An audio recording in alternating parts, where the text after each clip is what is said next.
Olá a todos, nós estamos aqui no canal do YouTube Adventistas Brasil com algumas entrevistas especiais e hoje um tema bastante interessante, bastante atual, que é a relativização da Bíblia ou da leitura bíblica ou do texto bíblico.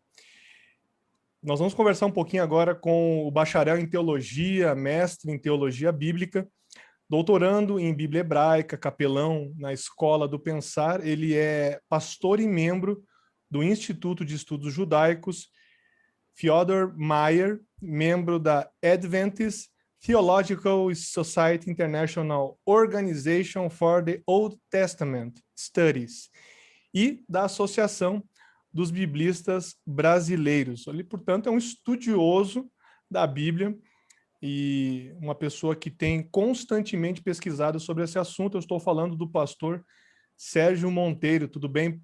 Tudo bem, Sérgio? Tudo jóia, Felipe. É um prazer falar com você e com aqueles que nos assistem também. Sempre um prazer falar da palavra de Deus. É verdade. E você, como estuda a palavra de Deus de uma maneira bastante profunda, né, vai nos ajudar nessa conversa aqui. Agora, eu quero te perguntar inicialmente o seguinte: existe uma maneira mais adequada de se interpretar um livro antigo, como é o caso da Bíblia, né, que tem muitos contextos, como no caso do Novo Testamento, a gente tem uma grande quantidade de manuscritos, existem idiomas diferentes, existem, enfim, realidades culturais muito diversas, mas existe uma maneira adequada de interpretar o texto? Existe, de fato existe. Eu diria que existem múltiplas maneiras e acabam elas sendo adequadas também. Isso não significa que eu tenho vários caminhos que vão me levar por meios muito diversos ao mesmo lugar. Na verdade, existem formas de aplicar o mesmo princípio, a chamada exegese, a hermenêutica, a exegese. Quando eu tenho um texto novo, um texto de hoje, é muito mais simples, porque ele está no meu mesmo mundo, né? No meu mesmo modelo de vida, aquilo que na teologia e na filosofia se chama Sitzenleben, ou contexto vivencial.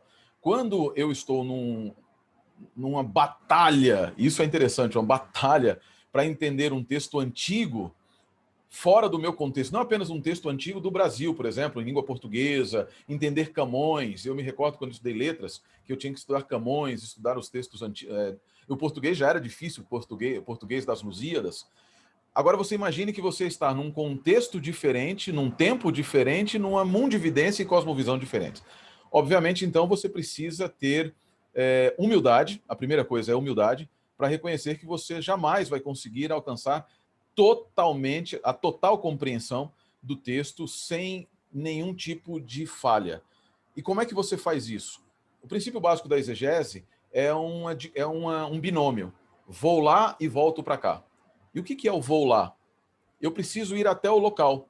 O Dr. Gerhard Hasel, por muitos anos professor da universidade nossa, a Andrews, Sim. ele dizia que a tarefa do exegeta, da interpretação, ele vai até o local em que o texto foi escrito. Então, eu respeito a diferença de tempo, vou até lá, respeito a diferença de local, também vou até lá, me sento, e diferença de pensamento, e com isso eu consigo ter um vislumbre muito melhor, uma maneira muito mais fácil de como o autor pensou e de como aquela audiência original compreendeu. Esse é o principal objetivo, porque a compreensão do texto bíblico, e eu de imediato aqui já digo, o texto bíblico não tem múltiplos significados. O texto bíblico tem um significado, ele tem multiplicidade de sentidos. E isso é Opa, importante para a gente não cair em opa. relativizações. O que quer dizer isso? Explica melhor isso. Veja bem, o texto tem uma intenção original. Uma intenção original. Tem uma audiência original.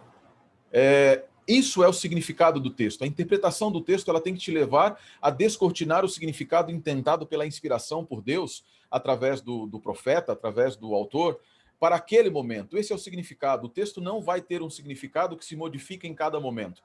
O que modifica é o sentido.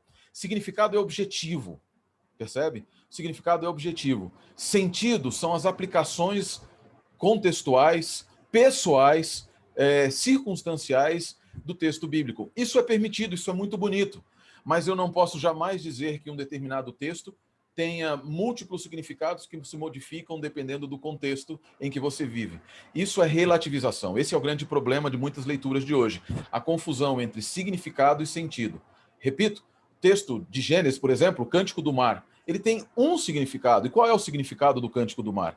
A demonstração, a honra e a glória de todo, o agradecimento a Deus, ao cantar de tudo que Deus fez para o povo de Israel, ao eles saírem do Egito, ao cruzarem o mar. Quais são os sentidos, então, do texto? O sentido do texto é o que o Felipe precisa, o que o Sérgio precisa, o que a igreja precisa e o que a igreja precisou durante toda a sua existência.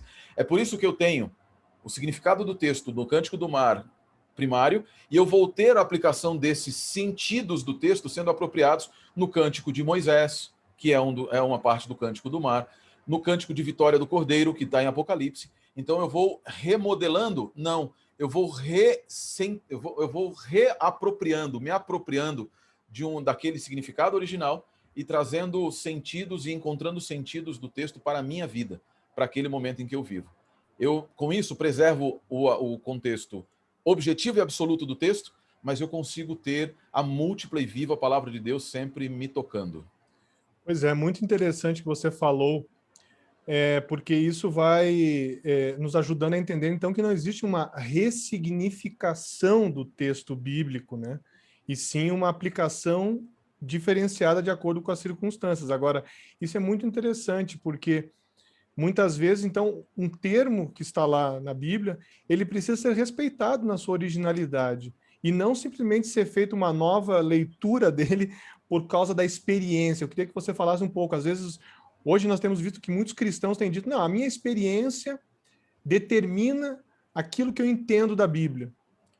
E esse é um problema da relativização. É quando você tem a cultura, na verdade, o problema básico de relativização da Bíblia é quando eu acredito que o meu tempo, minha cultura ou minha experiência tem o mesmo valor ou o maior valor do que o texto bíblico e não é moldado pelo texto bíblico. Você tocou num ponto extremamente interessante que é relacionado ao respeito ao texto.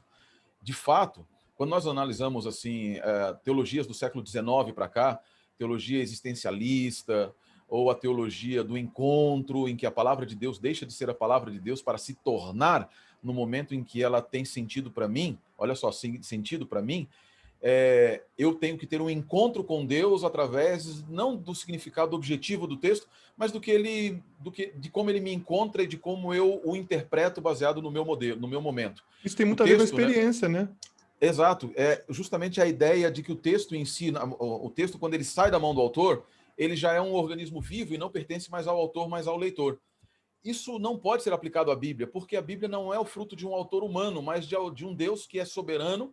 Ele é transtemporal, eu não gosto da palavra temporal, mas ele é transtemporal e transcultural. Seus princípios, eles são completamente absolutos e não podem se conhecer relativização. Com isso, quando eu respeito o texto, o termo, o texto, eu entendo o que Deus quer dizer, não pela ótica do século XX, ou mesmo do século XVI, da Reforma, ou qualquer outra coisa, qualquer outra lente que não seja a lente divina, a lente do texto, analisando o texto e permitindo que o texto fale. Isso é exegese. O contrário é exegese, é quando eu pego o meu momento de vida, e aí eu pego as discussões políticas de um determinado momento, as discussões sociológicas de um determinado tempo, e eu aplico a minha leitura da Bíblia. Há um tempo, eu li um autor alemão chamado Erich Fromm, fantástico, gosto muito dele, mas ele fez um livro chamado Medo à Liberdade, uma análise radical do Velho Testamento, em que ele aplica Freud, leitura freudiana e junguiana, da Escola de Frankfurt, ao texto bíblico. E ele faz interpretações assim mirabolantes do texto. Criativas. E você vai ter muito criativas, essa palavra é ótima. Você vai ter teólogos que fazem interpretações criativas também.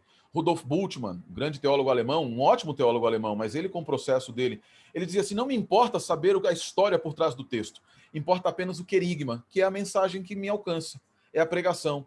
Eu não tenho que saber se aquilo é verdade ou não, eu tenho que saber que ele se torna verdade para mim. Agora, quando diz que se torna verdade para mim, Felipe, já percebe que ele começa a ter um problema. Jesus disse que ali ele é o caminho, a verdade e a vida. Artigos definidos que dizem que existe um caminho, a verdade e a vida. Quando eu digo que a minha verdade, né, ele se torna verdade para mim, quem vai dizer qual é a verdade objetiva que vai tocar a vida do Felipe, vai tocar a minha vida e vai me levar para compreender a vontade de Deus para a minha vida? O respeito ao texto me diz que eu respeito o autor do texto, E esse autor do texto é absoluto, não é relativo e não pode ser relativizado. Exato, e tem uma verdade objetiva, né, Sempre. que elimina aquela subjetividade muito grande de você querer tornar algo com algum sentido para você e independentemente daquilo que se propôs o texto a oferecer, né? Isso tem a Agora, ver com... Deixa eu só colocar uma... Isso tem a ver muito com uma noção antropocêntrica da realidade. Porque, no final das contas, assim, eu sou o bezerro de ouro que nós temos hoje. Se, na verdade, no passado houve um bezerro de ouro que foi colocado no lugar de Deus, eu sou o bezerro de ouro hoje. A minha vontade, quando nós falamos de amor ao próximo, você já percebeu, Felipe, que hoje em dia nós falamos de amor ao próximo e nós o desassociamos do amor a Deus?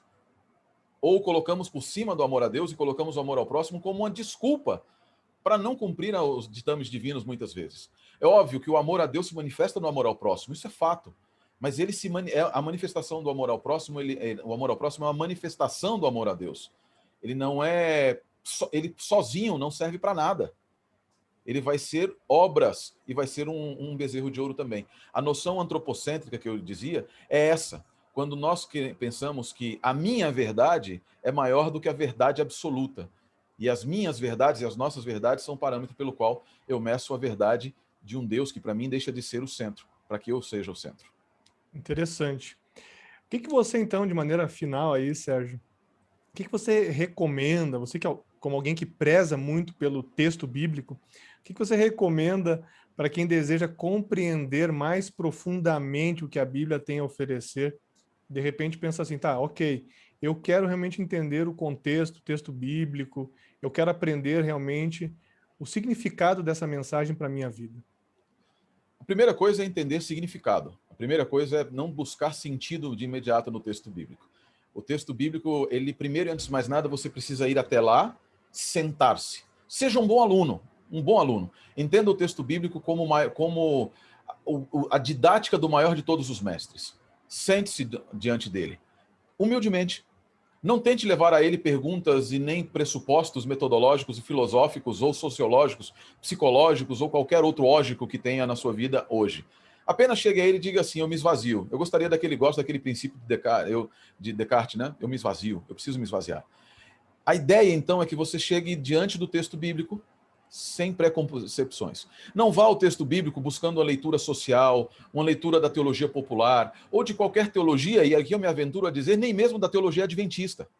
Vá ao texto bíblico para sair do texto bíblico com a teologia bíblica, que na nossa visão, e a minha como teólogo, ela vai se expressar de uma maneira mais bela e mais bonita, de uma maneira muito clara para nós, na teologia adventista do sétimo dia. Mas não vá com a teologia adventista, vá buscando conhecer do texto bíblico e pergunte ao texto. E aí tem um elemento chave fantástico. Questione o texto, mas questione com as perguntas certas.